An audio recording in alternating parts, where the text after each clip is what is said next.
Sziasztok, én Renától vagyok, ez pedig itt a Redmi Pad Pro, ami egy kedvező áru, megjelenésekor listaáron 120 000 forintba kerülő, ám sokoldalú és igencsak méretes táblagép egészen jó specifikációkkal és egy óriási 10.000 mAh aksival. Ahhoz képest, hogy belépőbb szintű táblagép, a gyártó kiegészítőket is készített hozzá, mint például érintótoll vagy billentyűzetes tok. Ráadásul még SD kártyával is bővíthető, sőt 3,5 mm-es jack sem maradt le róla. A videóban elmondom, hogy milyen, kezdjünk!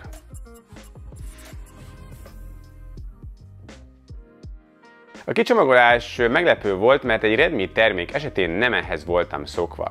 A dobozban legfelül a táblagép van egy szövettasakba csomagolva, hozzám ebben a sötét szürke színben érkezett, de egyébként van zöld és világos kék szín is. A tablet alatt egy USB-A to USB-C töltőkábelt fogunk találni, valamint némi papírmunkát és egy microSD tálca kiszedő tűt. És akkor elkezdtem keresni a töltőadaptert, de hiába, az itt már nincs, úgy látszik a Redminél is elkezdődött ez a trend, adaptert külön kell vásárolni. A gépet kézbe véve azt érezni, hogy minőségi a termék, unibody alumínium háza van, tényleg baromi nagy a mérete, de ahhoz képest csak 571 g, és elég vékony is, mindössze 7,5 mm. Kézben tartani egyébként kényelmes, mert a kávák vastagság olyan, hogy pont annyi hely van az ujjaknak, hogy biztosan meg lehessen fogni ezt a méretes masinát. A rövidebb oldalakon találunk 2-2 hangszorót, tehát 4 hangszoros kivitel, az alsó rövid oldalon van egy USB-C port és egy jack is, felül pedig a bekapcsoló gomb. Az egyik hosszanti oldalon a hangérő gombok vannak, és a microSD tálca, a másik oldalon nincsen semmi. Jól össze van rakva, minőségi, robosztus hatást kelt. Újlenyomat olvasó sajnos nincs, ami kár. Arcfelismerés az van, de az sötétben nem igazán működik jól, meg nem is annyira biztonságos, mint az újlenyomat olvasós megoldás. Nézzük meg szemből, egy hatalmas 12,1 hüvelykes méretű IPS LCD kijelzőt láthatunk, ami elég jól sikerült darab. 2560x1600 pixeles a felbontása, ez 249 ppi-s pixelsűrűséget jelent, 120 Hz max képfrissítése van és 12 bites a panel, tehát 68 milliárd színt tud megjeleníteni, valamint Dolby Vision szabványt is támogat.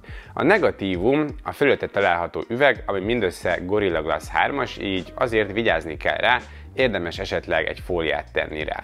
A képminőség baromi jó IPS fronton, még a kontraszt is nagyon király, így a feketék is egész mélyek, a színek tényleg nagyon szépek és teltek, a mozgás megjelenítés az jó, és a kép élessége is kiváló, de betekintési szög azért nem túl nagy, oldalról nézve már torzul a kép. A képarány 16:10-hez, böngészéshez, munkához így jobb, viszont filmeknél azért lesz alul és felül egy jó vastag fekete csík.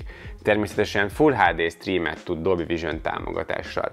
A fényerő 600 nit maximum, ami kellemes és kültéren is még éppen használható. Nagyon jó, élvezetes rajta tartalmat fogyasztani, és kiemelkedően jók a színek. A hangzás 4 hangszoros Dolby Atmos képes kialakítás miatt elég jó, hangos is és teltek a hangok, ezzel az álcímkével kiemelkedően jó. A kihalófélben levő 3,5 mm-es jack is rákerült, ami sokaknak még mindig pozitívum lehet. Hardveres téren sem kell szégyenkeznie, sőt, Snapdragon 7S Gen 2 van benne, ami egy középkategóriás chip, 6 GB RAM-mal párosítva, ez további 6-tal bővíthető a tárhelyből, a tárhely pedig 128 GB-s. A teljesítménye nagyon kellemes, az oprendszert simán és gyorsan futtatja. A benchmarkok terén középkategóriás számokat hoz, jó benchmark eredményeket kapunk. A stressztesztet maximális teljesítménnyel tudja végigfuttatni, közben nem is melegszik a tablet, csak enyhén langyos lesz a hátlap. A játékokat jól elfuttatja, Asphalt 9 és Genshin is játszható rajta, élvezhető képkockaszámmal, és a Game Turbo bekapcsolása itt is ad még hozzá pár képkockát. Más kérdés, hogy ekkora tablettel már nem kényelmes a játék kézben tartva, hamar elfárad a kezed, így egy bluetoothos kontrollert azért javasolnék mellé, hogyha játszanál rajta. Melegedésre hosszú játék során sem hajlamos, ez a nagy alutömb, ez jól elvezeti a proci által termelt hőt. Adatkommunikációs fronton belekerült a Wi-Fi 6, Bluetoothból pedig az 5.2-es szabványt kapta meg. SIM-kártya támogatás, NFC, GPS az nincsen, cserébe viszont van microSD lehetőség, így tárhelyből mindig elegendő marad majd. A szoftver az a legújabb HyperOS Android 14 alapon és Android 16-ig fogják frissíteni a rendszert, valamint 2027-ig fognak hozzá biztonsági frissítéseket készíteni. A lényeg, hogy a HyperOS az alapjairól újra van írva, gyors, stabil, jól használható, a MIUI-hoz hasonló felületet kapunk egy csomó személyre szabási lehetőséggel. Multitaskingolni akár 4 alkalmazással is lehet, osztott képernyőre még mehet 2 lebegő ablak, és ezeket is megfelelő tempóval tudja kezelni ez a chip.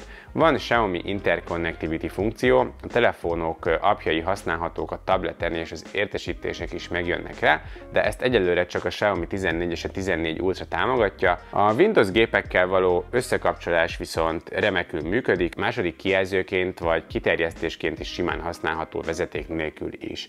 Reklámok azok hál' Istennek nincsenek, sőt, előre telepítve sincs sok minden, a Google és a Xiaomi alkalmazásokon kívül csak a Netflix van felrakva, és egy Mi Canvas nevű app, ami egy rajzoló alkalmazás, hogyha használsz tollat a gép mellé, szóval egy szinte teljesen tiszta telepítést kapsz, ami remek, jól használható, okos, tényleg személyre szabható rendszer lett. Üzemidő terén kifejezetten jó a Redmi Pad Pro, mivel egy masszív 10.000 mAh telep van benne.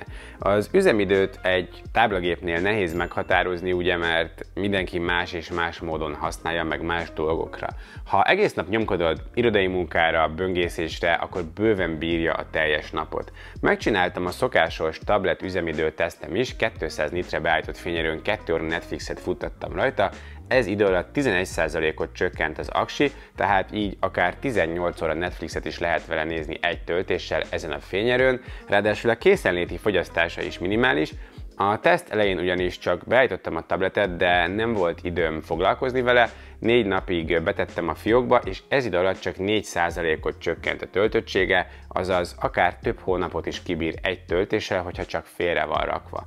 A töltés viszont nem túl gyors, 33 wattra képes, de mivel nincs töltő a dobozban, ezért azt külön kell beszerezned. Én 120 wattos gyári Xiaomi adapterrel töltöttem, a teljes töltés kereken 2 óra, 30 perc alatt pedig 26% került bele. Kamerák. Elől és hátul is 8-8 megapixeles kamerákkal lehet dolgozni, a hátsó mellé van téve egy LED villanó is. Mindkettő kamera 1080p 32 kockát tud maximum. Tablet esetén nem igazán foglalkozom nagyon a kamerák fotós képességeivel, mert főleg dokumentumszkennelésre használják őket, de azért berakok pár vele készült képet, valamint videót a hátlapi kamerával. A selfie kamera ilyen hang- és képminőségre képes, szerintem bármilyen videócseteléshez ez bőven megfelelő minőséget ad. A Redmi Pad Prohoz van 3 gyári kiegészítő is, az egyik az a Redmi Smart Pen, ami listáron 20 000 forint lesz. Ez nem egy sima passzív érintőtoll, hanem rendes bluetoothos, funkcionális darab. Szuper eszköz ahhoz képest, hogy mennyibe kerül. Alapfeladatokra tökéletes, nagyon jó vele rajzolni, nyomásérzékenysége is van, és van rajta 2 funkcionális gomb is, valamint 20 órás üzemidő és baromi jó a késleltetése, nincsen semmi lag, olyan, mint egy igazi toll. A hátránya, hogy nem tölthető vezeték nélkül, tableten nincsen mágneses csatlakozó hozzá, így külön USB-C-re dugva lehet csak tölteni. Párosítani egyébként úgy kell, hogy USB-C-re kell dugni a tablet közelében, és Bluetooth-on keresztül így megtalálja a tollat, és utána párosítható az eszközzel.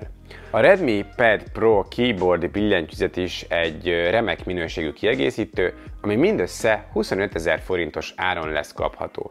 A gépelési érzet kiemelkedően jó, főleg az árcímkéhez képest, nagyon jól rajta írni, irodai munkához, iskolai felhasználáshoz tényleg abszolút szuper, ráadásul védi is a tabletet, sőt adnak hozzá 2 kis tolltartó fülecskét, ezeket a tokra rá lehet ragasztani, és akkor lesz egy Smart Pen tartó is a tetején, ahol biztonságosan tárolható. Hogyha lenne hozzá tapipad, vagy háttérvilágítás, vagy esetleg mágneses csatival lehetne csatlakoztatni, ami ugye tölti is, akkor tökéletes lenne, de 25 000 forintért több, mint remek termék.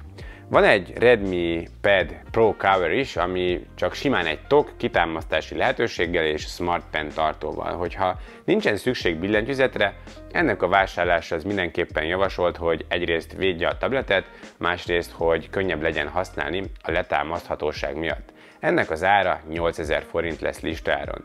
Tök jó, hogy vannak ilyen gyári kiegészítők, ez az olcsóbb árkategóriában vagy nem jellemző, vagy nem szokott jó minőségű lenni, itt viszont mindegyik termék minőségi, jól használható darab. Nos, összegzem a videót. Ez egy nagyon jól összerakott táblagép, ideális diákoknak, irodába, de akár tartalomfogyasztásra is, és a nagy méretű táblagépek között talán ez a legjobb vétel ezen az árszinten, ami listaáron hivatalosan 120 000 forint.